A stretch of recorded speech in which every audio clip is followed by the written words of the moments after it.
भागवत की टीका कर नहीं पाऊंगा, बीच में ही चला जाऊंगा तो व्रत अधूरा रह जाएगा।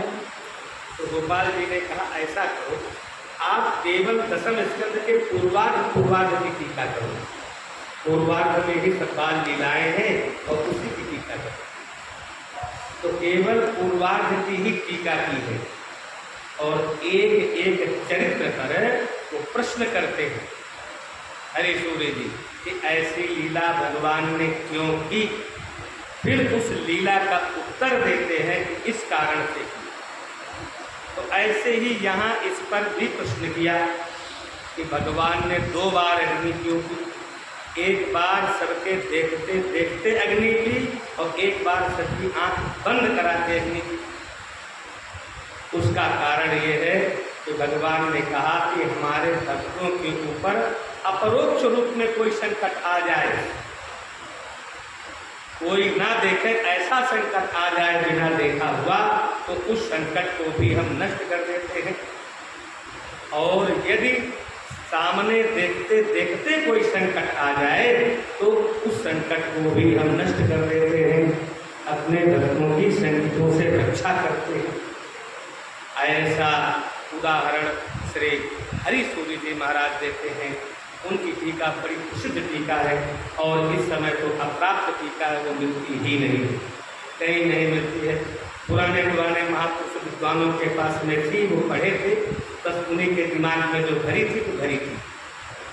हमारे गुरु जी ने जब भागवत पढ़ाते थे तो एक एक लीलाओं पर हरि सूर्य जी के सारे भाव बताते गए और उसके अलावा अब वो टीका तो कहीं मिलती है।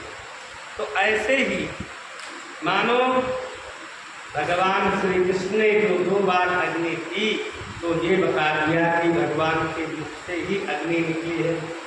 वेद में कहा मुखात अग्निर्जाय, तो वेदों में से स्पष्ट होता है कि भगवान के मुख से अग्नि का प्राकट्य है और वह अग्नि भगवान के भक्तों को कैसे जला सकती है। इसीलिए कबीरदास जी को और प्रहलाद जी को भी अग्नि ने नहीं जलाया। और यदि अग्नि जलाने में सर्वतंत्र स्वतंत्र होती तो सबके पेट में अग्नि रहती है। ऐसा कोई नहीं है कि जिसके पेट में अग्नि ना हो। उसका नाम है जठराग्नि। जठर में रहने के कारण उसका नाम जठराग्नि है। अग्नि 49 प्रकार की है, 49 अग्नियाँ हैं, 49 पवन भी हैं और 49 अग्नि भी। तो उन 49 अग्नियों में अलग अलग उन सबके नाम हैं और अलग अलग उन अग्नियों की क्रियाएं हैं। कौन अग्नि कहाँ रहती है, कौन क्या करती है, सबका कर्म अलग अलग है। यज्ञ अग्नि, कुछ लोग जो कहते हैं अग्नि तो अग्नि है, वह एक ही अग्नि है। वह चाहे हवन कुंड की अग्नि हो चाहे शमशान की अग्नि हो, ऐसा नहीं है। हवन कुंड की जो अग्नि है वह केवल हवनीय पदार्थ का ही रक्षण करती है। शमशान की अग्नि केवल मुर्दा ही फूंकती है, मुर्दा को ही जलाती है। वह शमशान की अग्नि यज्ञ अग्नि नहीं होती है। ऐसे ही 49 प्रकार की अग्नियाँ सब अलग अलग रहती हैं। एक अग्नि समुद्र के भीतर रहती है, उसका नाम है बड़वा नल। वह काम यही करती है, इतनी नदियाँ आकर के समुद्र में 24 घंटे जाती हैं, लेकिन समुद्र का पानी बढ़ता नहीं है। क्यों नहीं बढ़ता है? वह बड़वा नल है, वही पानी को जलाता रहता है। वनों में आग लगती रहती है, उसका नाम है दावानल। और पेट में रहती है, उसका नाम है जठराग्नि। ऐसे ही अलग अलग स्थानों पर रहने वाली अलग अलग अग्नि है। ये 49 अग्नियों का अलग अलग वर्णन है। भागवत के 3 स्कंध में अग्नियों के प्राकट्य की कथा है। अग्निदेव के 3 पुत्र हुए, पावन, पौमान और शुचि। इन तीनों पुत्रों ने, अग्नि की पत्नी का नाम स्वाहा है, अग्नि ने अपनी स्वाहा नाम की पत्नी से 3 पुत्र उत्पन्न किए। पावक, पवमान और शुचि, इन तीनों पुत्रों ने फिर 15 पुत्र उत्पन्न किए। तो 15 किया हो गया 45 और 3 इनके पिता 48 और 1 इनके दादाजी अग्निदेव 49। दादा, बेटा और पिता मिल करके ये होते हैं 49 अग्निदेव। ऐसे ही 49 अग्नियों का अलग अलग कर्म है, अलग अलग इनकी स्थिति है। इसीलिए अग्नि किसी को और जला नहीं सकती, ये तो केवल उसी को जला सकती है जिसको भगवान चाहे। भगवान की ही इच्छा से अग्नि जला सकती है, बिना भगवत इच्छा के नहीं जला सकती है। क्योंकि भगवान कहते हैं कि मेरे भय से ही अग्नि जलाती है, मेरे भय से वायु चलती है, मेरे भय से सूर्य तपते हैं।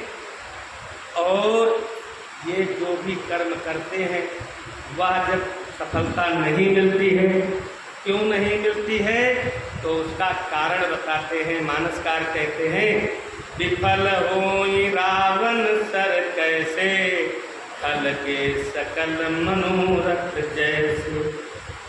रावण बार बार बाण छोड़ता है, लेकिन वह बाण विफल हो जाते हैं, सफलता नहीं मिलती है। कहा क्यों नहीं मिलती है? कहा खल के सकल मनोरथ जैसे। खल व्यक्ति चाहे जितने मनोरथ संकल्प विकल्प करे, लेकिन वह पूरे नहीं होते हैं। विफल हों ये सब उद्यमता के, जिन पर द्रोह निरत मनसा के। खल के सकल मनोरथ जैसे। खल, खल किसको कहते हैं? पहले खल शब्द को वास्तविक अर्थ समझिए। खल का मतलब होता है जिसमें चिकनाई नहीं हो। जिसमें चिकनाई नहीं हो उसे कहते हैं खल। प्रायः खल शब्द को लोग दुष्ट के अर्थ में लेते हैं, खल माने दुष्ट, लेकिन ऐसा नहीं। खल शब्द का अर्थ क्या होता है? जिसमें चिकनाई नहीं हो। लोग बात जब आपस में कोई प्रेम से अच्छी अच्छी बातें करता है ना, तो लोग क्या कहते हैं, बड़ी चिकनी चिकनी बातें कर रहा है। तो चिकनाई है, जहाँ चिकनाई होती है तो वहाँ खल नहीं। खल कहाँ से बनती है? आप सरसों को ले जाइए मशीन में डालते हैं, सरसों को फेरते हैं तो तेल अलग निकलता है, और दूसरी जो चीज़ निकलती है उसे क्या कहते हैं? उसे खल कहते हैं। वही खल है। उस खल में चिकनाई नहीं होती। चिकनाई तो अलग आ गई है, वह चिकनाई से रहित चीज है, तो वही है खल। खल शब्द का सीधा सा अर्थ होता है जिसमें चिकनाई नहीं, तो उसे खल कहते हैं। और खल शब्द जो दुष्ट के अर्थ में प्रयोग किया जाता है, प्रयोग वह इसीलिए प्रयोग किया जाता है क्योंकि दुष्टों में किसी प्रकार की चिकनाई नहीं होती। चिकनाई का तात्पर्य प्रेम, प्रेम ही तो चिकनाई है। उनमें दुष्टों में प्रेम नहीं होता है, इसीलिए दुष्टों को खल कहते हैं।